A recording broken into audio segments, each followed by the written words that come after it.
തദ്ദേശ തെരഞ്ഞെടുപ്പിന്റെ ഇതുവരെയുള്ള പ്രചാരണ രംഗം നോക്കുമ്പോൾ UDF-ഉം അതുപോലെ തന്നെ BJP-യും പ്രധാനമായും സർക്കാരിനെതിരെ ഉന്നയിക്കുന്ന പ്രശ്നം ശബരിമലയാണ്.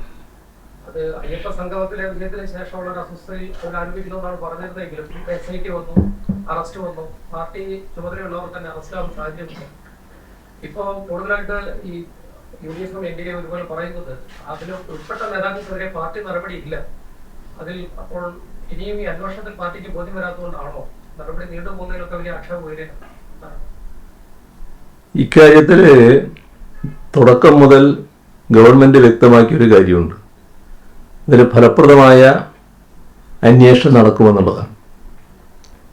ഇതുമായി ബന്ധപ്പെട്ട് ഹൈക്കോടതി അടക്കം ഇടപെട്ടുകൊണ്ടുള്ള അന്വേഷണ സംവിധാനമാണ് ഒരുക്കിയിട്ടുള്ളത്.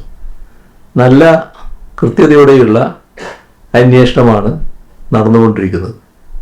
ആ അന്വേഷണത്തെക്കുറിച്ച് പ്രത്യേകമായ ആക്ഷേപമൊന്നും ഇതേവരെ ഉയർന്നു വന്നിട്ടുമില്ല. ഹൈക്കോടതിയും അതിൽ പൊതുവെ മതിപ്പ് രേഖപ്പെടുത്തുന്ന നിലയാണുണ്ടായിട്ടുള്ളത്. അതുകൊണ്ട് തന്നെ ഹൈക്കോടതിയുടെ മേൽനോട്ടത്തിൽ നടക്കുന്ന അന്വേഷണം അത് ഭംഗിയായി തുടരട്ടെ എന്നതാണ് കാണുന്നത്. ഇവിടെ അത്തരമൊരു അന്വേഷണ സംവിധാനം വന്നപ്പോൾ അത് പോരാ എന്നും അതിൽ നിന്ന് വ്യത്യസ്തമായി CBI അന്വേഷിക്കണമെന്നുമൊക്കെ പറഞ്ഞവരുണ്ടായിരുന്നു. പക്ഷേ അവരടക്കം പിന്നീട് ഈ അന്വേഷണ സംവിധാനത്തെ അംഗീകരിക്കുന്ന നിലയാണ് കാണാൻ കഴിഞ്ഞിട്ടുള്ളത്. കാരണം ഫലപ്രദമായി അന്വേഷണം മുന്നോട്ട് പോകുന്നു എന്നുള്ളത് തന്നെയാണ്. ഇതിൽ പാർട്ടിയുമായി ബന്ധപ്പെട്ട കാര്യങ്ങൾ പാർട്ടി വ്യക്തമാക്കിയിട്ടുണ്ട്. അത് ആ സമീപനത്തിൽ തന്നെ പാർട്ടി നിൽക്കുകയാണ്. ആരെയും സംരക്ഷിക്കുന്ന നിലപാട് പാർട്ടിയെ സംബന്ധിച്ചിടത്തോളം ഇല്ല എന്നത് വ്യക്തമാക്കിയ കാര്യമാണ്. അന്വേഷണത്തിൻ്റെ വഴിക്ക് നടക്കട്ടെ. അത് നല്ല രീതിയിൽ ശക്തിപ്പെടുത്താനുള്ള എല്ലാ പിന്തുണയും നൽകുക എന്നതാണ് ഗവൺമെന്റ് സ്വീകരിക്കുന്നത്. ഇടപെടുത്താൻ വേണ്ടി BJP-യുടെ ഒരു നീക്കം നടക്കുന്നു. ED FIR-ന് വേണ്ടി FIR പബ്ലിക് ഡോക്യുമെന്റ് ആണ്, പക്ഷെ കോടതിയിൽ ശ്രമിക്കുന്നു. അതായത് ശബരിമലയിൽ ED അന്വേഷണം കൊണ്ടുവരാൻ BJP വലിയ ഒപ്പുചേരണം നടത്തിയിരുന്നു. അതെങ്ങനെയാണ്, അത് എന്താണ് സർക്കാരിന്റെ കാഴ്ചപ്പാട്? നമ്മുടെ സംസ്ഥാനത്തുള്ള പല കാര്യങ്ങളും വരുമ്പോൾ അതിനകത്ത് EDയുടെ ഇടപെടലുകൾ ഉണ്ടാകാറുണ്ട് എന്നുള്ളത് നേരത്തെയുള്ള അനുഭവമാണ്. അത് ഇപ്പോഴും നടന്നുകൊണ്ടിരിക്കുന്നു എന്ന് മാത്രമേ കാണേണ്ടതായിട്ടുള്ളൂ.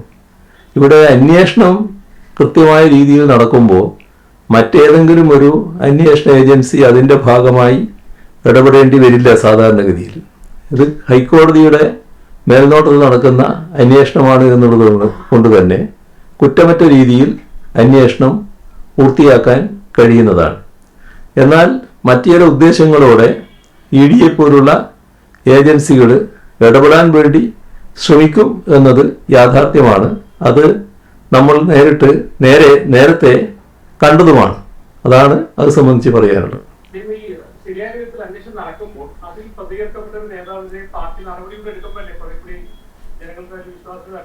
ആ കാര്യത്തിൽ പാർട്ടി നിലപാട് വ്യക്തമാക്കിയിട്ടുണ്ടല്ലോ. നിലപാട് വ്യക്തമാക്കിയിട്ടുണ്ട്. ബാക്കി കാര്യങ്ങൾ മുഖ്യമന്ത്രി എന്ന നിലക്ക് ഞാൻ പറയേണ്ട കാര്യങ്ങളല്ല. അത് മറ്റു തരത്തിൽ തെറ്റായി വ്യാഖ്യാനിക്കപ്പെടും.